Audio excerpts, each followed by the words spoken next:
Greetings and welcome. Come with me to have a Ghibli day in Japan. We're starting off at Setagaya, which is one of my favorite places in Tokyo. I love the area's calm and laid-back vibes, perfect for our first stop, Shirohige's Cream Puff Factory or Cream Puff Shop. Hardcore Ghibli fans probably know this place because of the viral Totoro cream puffs. This particular location is partnered with a cafe called Tolo Coffee and Bakery. Shirohige is a pastry shop, while Tolo provides the actual cafe space.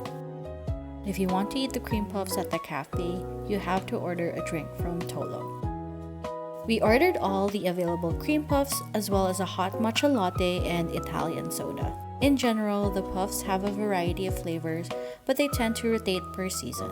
For our visit, there were 4 flavors. First is custard and fresh cream, which is available all year. Second is caramel banana cream, which is available from January to March. Next, we have chocolate cream, which is also available all year round. Last, we have strawberry cream, which is available from January to June. Surprisingly, my favorite is the caramel banana, which are 2 flavors I don't typically go for, but it had a nice toasty sweet taste that was well balanced. Overall, everything was pretty good, but it was a bit of a struggle to eat without making a mess. Before we left, we did check out Shirohige itself. The various Ghibli memorabilia made it so cute and homely. We didn't buy anything because we were planning to visit the other Shirohige shop before going back to central Tokyo. So we left for our next stop, the Ghibli Museum. On our way there, we did see a cherry blossom tree even if it was January, so that was quite fascinating. Soon after, we safely arrived in Mitaka City.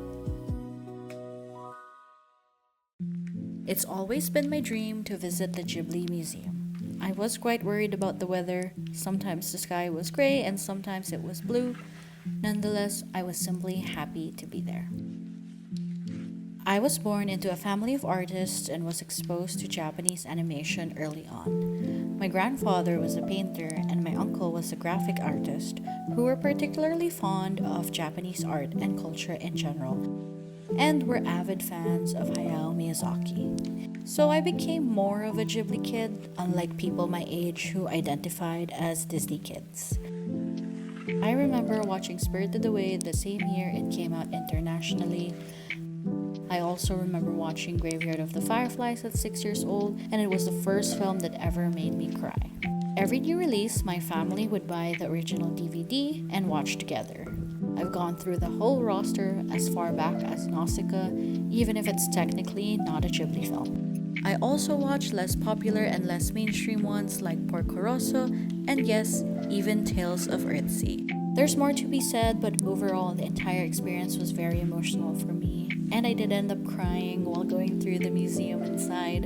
It brought a lot of nostalgia, comfort, and inspiration. While exploring, we did end up becoming pretty hungry and decided to eat at the museum cafe, also known as the Straw Hat Cafe. It was really beautiful and became my favorite spot in the entire museum property.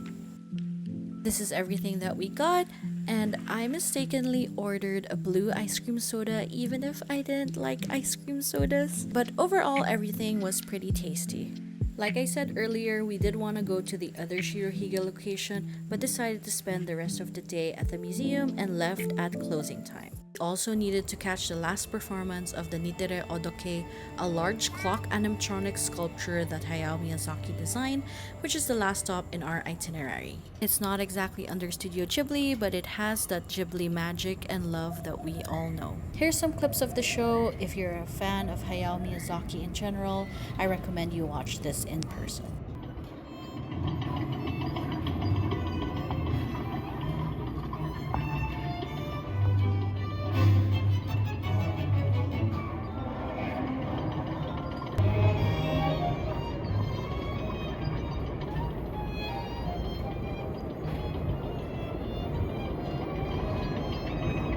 We're back home now, and I want to show this movie guide pamphlet of The Wind Rises that I bought from the Studio Ghibli store in Sunshine City, Ikebukuro.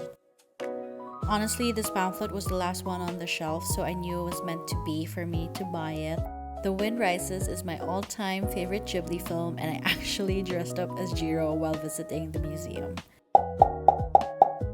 I was also wearing this cute calcifer clip my friend gave me as a Christmas gift last year. Here's a cute pic of it in front of the calcifer display in the Ikebukuro store.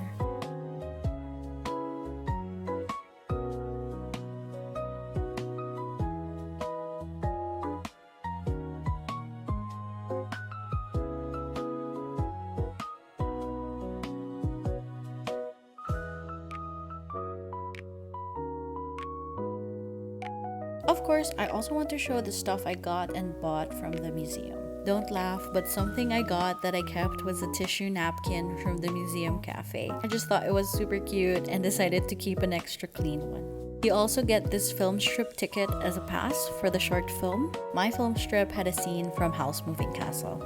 Here's the museum information pamphlet guide, which also contains a map of the whole place.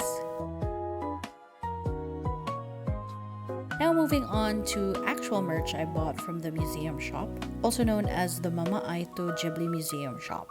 Went to the shop at the last hour of the day, which was a bit of a mistake because a lot of the stocks were low or completely sold out, but I still managed to get a lot of cool things. Like this bag of chocolate coins. At first I didn't know what it was, so I had to ask a clerk if they were cookies, but she said chocolates. I'm not a huge chocolate lover, but I honestly really just wanted the pouch. Here's what they look like. They're pretty cool. Several of the coins had different designs. Here's one that had Porco Rosso's face, and there's this huge one that had the Ghibli Museum. Now let me show you the other stuff I got. I got this Porco Rosso pin. I realized I didn't really have any Porco Rosso merch, and this one was really iconic. Here's another pin I got that was sort of a Ghibli Museum badge with Totoro next to a big tree. I got this keychain of the suit sprites trapped in a window, and this window is something you actually see at the museum entrance. I also bought these really cute stickers of the museum logo and Porco Rosso with the Straw Hat Cafe sign. Here is a set of postcards that feature screen caps from short films by Studio Ghibli. Next, I got this postcard of the flower garden scene from House Moving Castle. I also got this postcard of my neighbor Totoro. It's super cute yet very cinematic. Here's the last postcard I got, which is my favorite out of everything that I bought. It's a gorgeous cinematic shot of Ashitaka in the forest. Last thing I got is this letter set with a glass stain design that's so beautiful I might not actually use it. Alright, that's everything. Thank you for watching and farewell.